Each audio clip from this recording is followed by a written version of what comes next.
Kira-kira produk apa ya yang packingnya ini keren banget pakai peti seperti ini? Mari kita buka. Nah, jadi ini produk baru, namanya ini hand printer inkjet. Nah, jadi kalau misalkan kalian ingin beli alat ini di rumah, yang pertama akan didapatkan yaitu si handheld printer. Kita taruh dulu ya. Ingat ya, taruhnya harus seperti ini, di mana si posisi layar itu ada di posisi atas. Terus ada inkjet.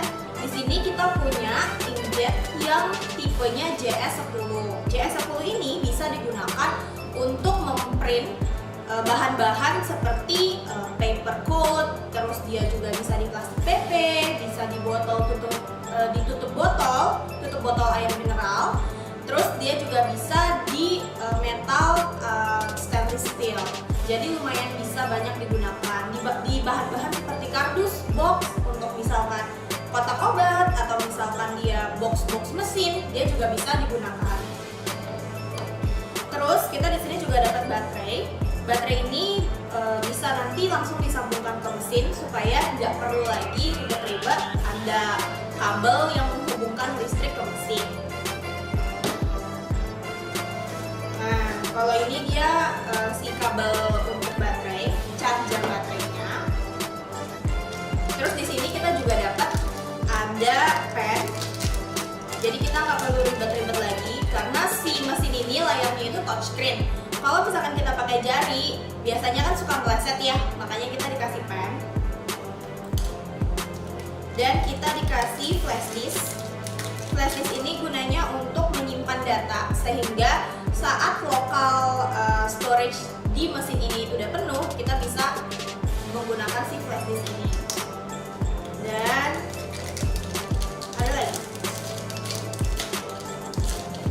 Ini si karet, bisa dilihat. Ini karet yang digunakan di sini. Jadi kalau misalkan karet ini sudah rusak, entah dia putus atau misalkan dia sudah kendur, kita bisa ganti dengan karet yang ini. Nah, yang pertama itu kita masukin dulu nih si baterainya. Seperti ini. Jadi dia kalau udah kencang dia ada bunyi yang seperti tadi. Dan ini susah untuk dilepas. Fungsinya supaya apa? Jadi kita bisa gunain si handheld printer ini nggak perlu lagi ribet-ribet pakai kabel. Kecuali kalau misalkan baterainya ini sudah habis kapasitasnya, baru kita charge pakai kabel.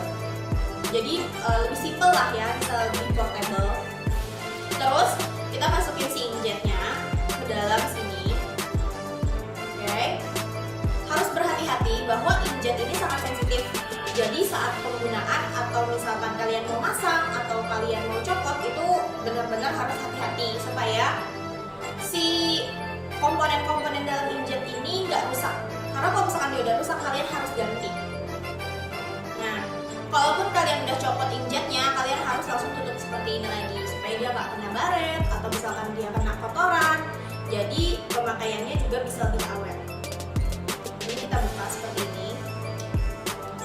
Oke. Cara pasangnya, kalian perhatikan si kotak ini itu ada di bagian sini. Jadi kalian taruh seperti ini.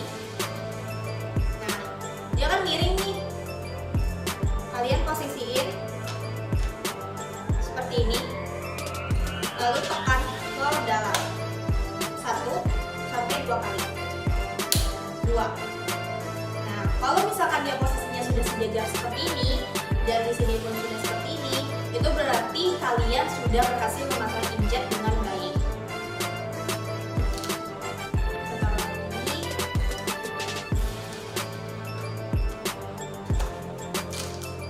Sekarang kita sediakan si pennya.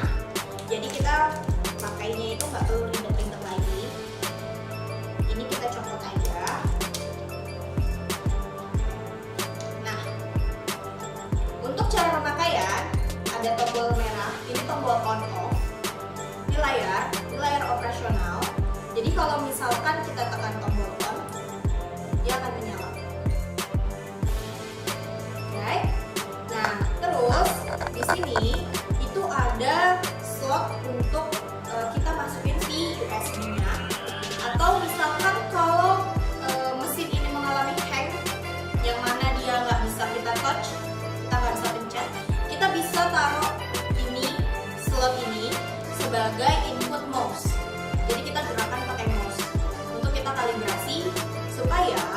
layar ini nanti bisa kita touch lagi. Terus ini untuk input kabelan, ini untuk kabel charger. Terus di sini ini si inkjetnya, dan ini adalah internal sensor. Kalau misalkan teman-teman di rumah mau pakainya caranya otomatis, bisa langsung pakai internal sensor. Oke, dan ini adalah external sensor. Nah, sensor-sensor yang seperti itu memudahkan cara pemakaian sehingga kita nggak perlu ribet-ribet untuk menekan handle. Nah, ini adalah handle-nya. Jadi kalau kita pakai cara manual, kita tinggal pencet ini sekali, terus kita gerakkan si handheld-nya, maka si handheld akan langsung mencetak kode. Nah, untuk cara pemakaiannya ini simple banget. Kalian harus pertama kali itu kalian setting si voltage dan pulse width. Nah, voltage dan pulse width ini kalian sesuaikan dengan tipe inkjetnya. Kalau misalkan tadi kan kita pakai tipe JS10 itu kita pakainya di voltage-nya itu sekitar 8,7 dan pulse width-nya itu sekitar 1,8 plus minus 1 atau 2. Nah, kalau kalian udah set ini, terus kalian juga udah set tanggalnya, nah ini kalian bisa langsung oke. Fungsinya itu apa? Fungsinya supaya kalau misalkan kita nanti mulai ngeprint memakai si inkjet, maka hasil dari printannya itu tintanya akan bagus dan hasilnya lebih sesuai dengan apa yang sudah kita atur. Lalu yang kedua, kalian bisa buka di print setting. Nah, di sini ada print mode. Print mode ini ada macam-macam. Ada key trigger. Key trigger itu yang ini. Yang tadi saya Komin bilang, kita tinggal tekan ini lalu kita gerakkan saja si handheld-nya. Terus ada internal sensor, yaitu ini. Ada external sensor, ini. Dan ada otomatis. Jadi otomatis itu kalian tinggal gerakan aja, itu bisa sepanjang apapun dan sebanyak apapun itu bisa. Kita pilih yang key trigger dulu. Terus speed, interval, direction. Terus ada nozzle line, ada print width sama gray. Ini kalian sesuaikan dengan yang kalian mau. Misalkan directionnya kita pakai normal aja. Terus intervalnya kita pakai 10. Gray di sini itu untuk ketebalan si tinta. Jadi semakin tinggi kita settingnya, maka tintanya akan semakin pekat hasilnya. Kita setting nomor 1 aja. Terus ini print width. Print width itu lebar hasil printnya. Jadi misalkan kita input image atau tulisan terlalu kecil, nah kita bisa langsung mainin di print width-nya aja. Terus di sini ada nozzle line. Di sini juga ada speed. Speed ini kalau kalian pakai otomatis atau misalkan pakai internal dan external sensor. Oke. Itu udah disetting, kita tinggal klik OK. Terus untuk hal-hal yang mau kita setting selanjutnya itu adalah materi yang ingin kita coding. Misalkan di sini edit single file, kita masukkan teks. Nah, cara pakainya ini kan udah ada. Kita klik dulu input teks ini, terus kita klik di bagian kotak yang sini, terus kita klik edit. Nah, sini bisa kita sesuaikan. Misalkan kita mau tulis itu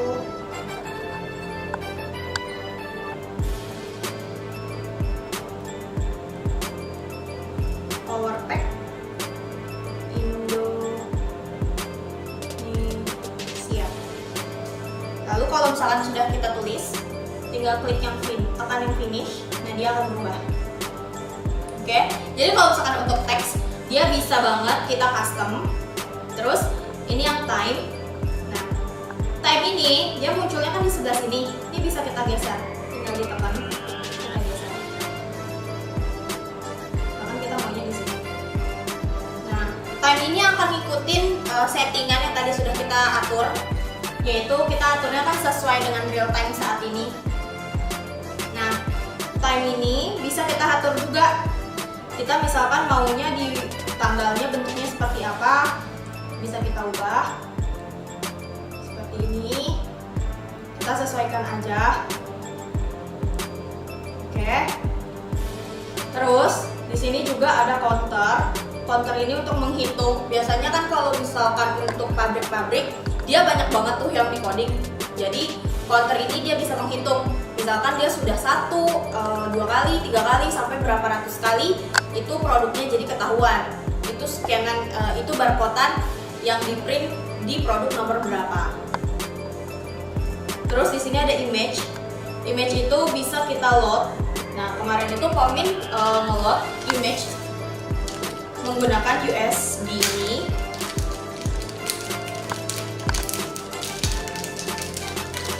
Nah, si flash disk ini itu bisa kita masukkan gambar sesuai yang sudah kita input.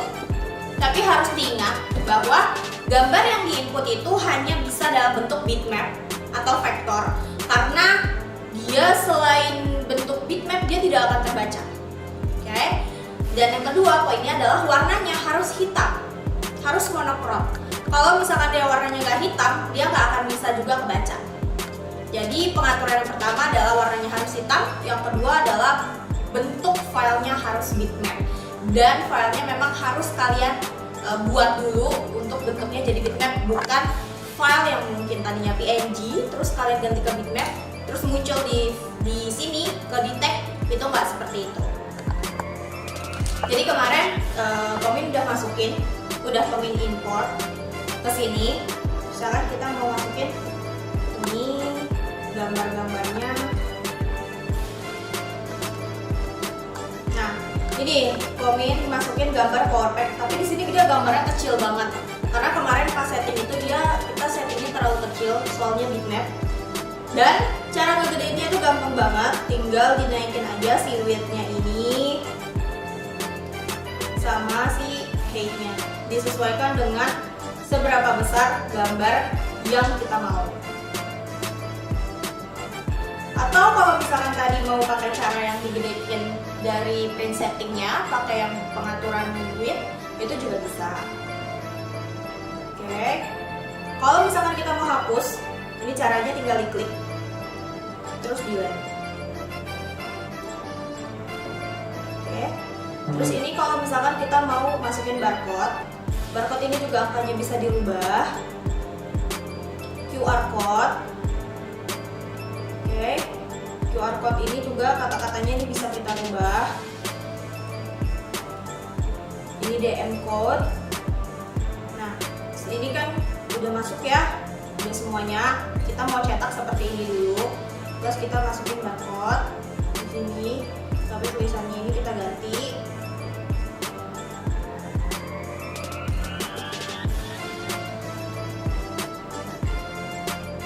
Nah, di sini ini bisa macam-macam nih. Ada macam-macam tipenya. Kalau misalkan belum kita masukin datanya, dia biasanya muncul error. Nah, ini bisa kita edit. Misalkan kita edit lagi jadi PowerPack.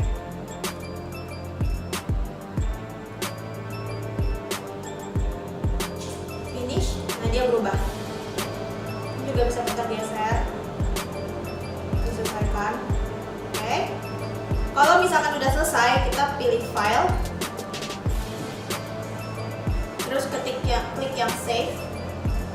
Kita pilihnya local disk karena kita lagi nggak input si USB, jadi kita nggak bisa pilih si U disk. Kita masukin power barcode. Oke, nah itu udah ke save. Kita sekarang exit. Nah, ini kan yang tadi sebelumnya yang Pomin barcode.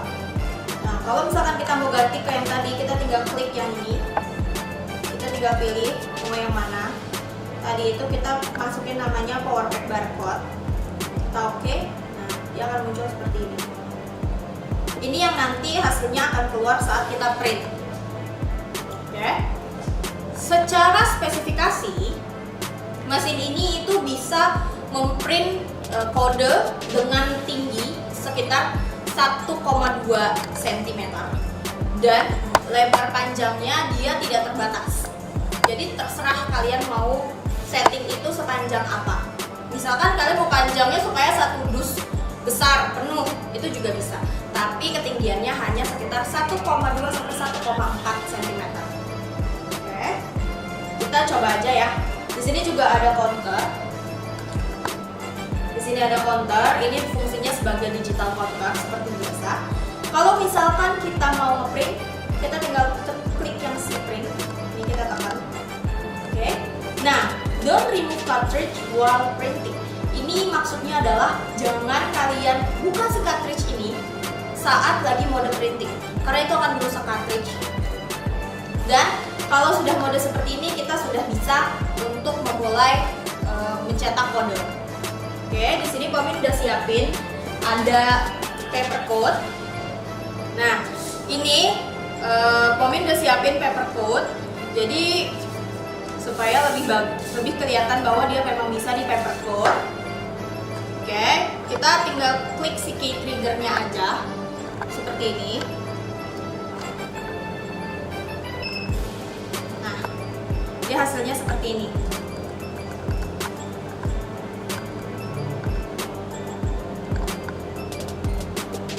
Oke, ini juga ada paper code juga dengan tipe yang berbeda. Ini juga bisa kita coba.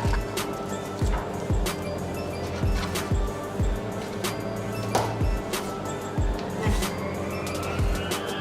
kalau di depan takutnya nggak kelihatan, jadi Pomin coba di sini ya. Kita tinggal klik ini. Nah, dia langsung seperti ini hasilnya. Ini di paper code. Tadi kan kita udah coba tuh. Pakai yang key trigger. Sekarang kita coba pakai mode yang lain. Ini printingnya kita matiin dulu. Oke, kita ke print setting lagi. Kita masukin si internal sensor. Oke, kita print.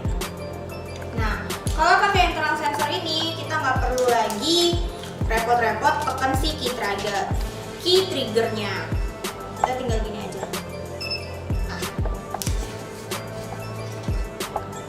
Jadi dia ngedeteksi internal sensor, yaitu ini. Oke. Kalau misalkan kita rubah lagi, jadi si external sensor kita print aja gini. Dia hasilnya akan seperti ini. Jadi dia mendeteksi eksternal sensor, yaitu ada di roller ini. Oke. Sekarang kita coba pakai yang otomatis. Kita rubah otomatis. Nah, ini ada speednya. Misalkan kita speednya kita setting 40, kita mau kurangin atau mau tambahin itu bisa. Terus ini interval. Kan kita interval pasangnya 15. Jadi itu jarak antar si kodenya yang mau kita cetak. Kita udah masuk ke mode print. Oke. Misalkan kita ketik.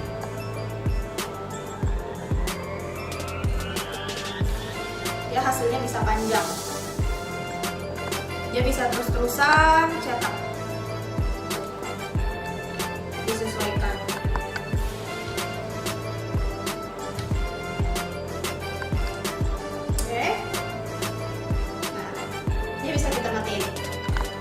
Nah, setelah tadi kita coba, kelihatan bahwa counternya ini udah nambah, ya kan? Berarti dia udah bertambah sesuai dengan banyaknya tadi yang kita coba, kode-kode yang kita cetak. Terus kalau misalkan kita mau ganti-ganti lagi juga bisa, seperti ini. Bisa kita langsung print, nanti bisa kita cetak. Nah, lihat di sini kalau kita ganti file, counternya berubah. Karena dia hitungan digital counter berdasarkan filenya. Jadi kita nggak perlu bingung lagi tadi cetak kode yang seperti yang A itu berapa banyak ya. Nah, karena di sini udah ada hitungannya. Oke. Kalau misalkan kita udah selesai pakai, kita udah selesai nih. Kita udah oke, udah semuanya kita cetak kodenya. Kita tinggal matiin lagi mesinnya. Ini klik yang power, terus shutdown. Nah, kalian harus ingat bahwa saat layar ini mati, kalian harus pencet dia, si tombol merah ini. Oke, kalau misalkan udah selesai, kita masukin lagi semuanya ke tempatnya. Dan jangan lupa untuk cabut si injetnya supaya dia nggak cepat rusak. Cara cabutnya, kalian masukin tangan seperti ini, tahan gini, tarik, dia langsung keluar. Kenapa? Karena kalau dilihat di dalam ini tuh ada kayak penahannya. Oke, nah penahan ini nih, jadi kita dorong terus kita angkat ke atas. Terus kita balikin lagi semuanya ke tempat semula. Jangan lupa injetnya harus langsung kalian tutup.